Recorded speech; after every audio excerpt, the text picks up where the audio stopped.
Nous allons à la rencontre du public pour rappeler les grandes valeurs du jazz, les valeurs d'innovation, de partage, de paix dans le monde. Aujourd'hui, le Jazz Day se joue partout, il se joue également en Syrie, donc il se joue ici bien sûr à Lyon, à l'air libre.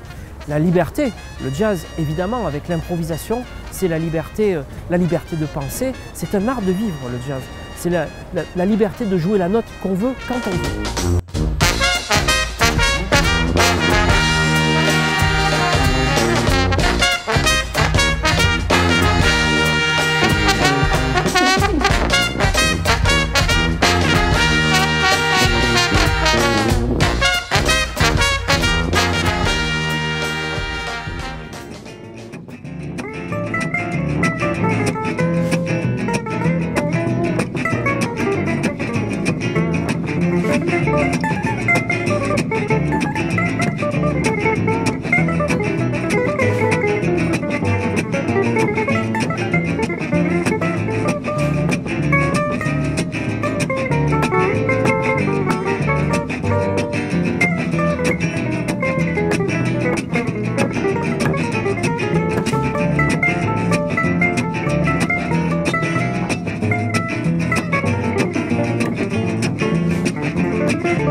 Là, fais la pluie, ce côté là.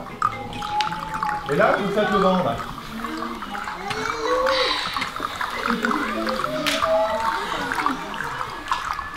Qu'est-ce que c'est que le jazz? Toujours bonne question.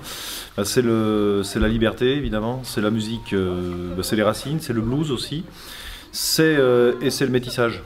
Voilà. Et c'est surtout la vie, l'inspiration fraîche. D'être avec des enfants, bon, c'est génial, ça permet de leur transmettre tout ça, d'essayer de leur donner un petit peu ces bases, quoi, un peu fondamentales de cette musique.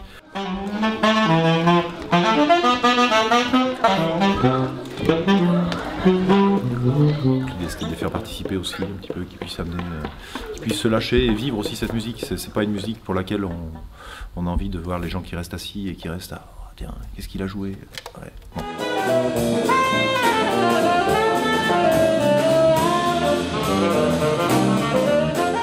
On a peut-être une image un peu fermée de jazz qu'on entend dans les séries, dans les films, une vieille idée.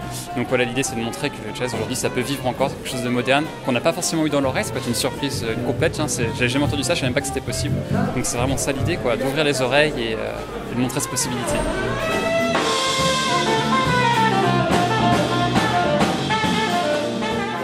La région Rhône-Alpes, c'est presque un cluster en termes de jazz.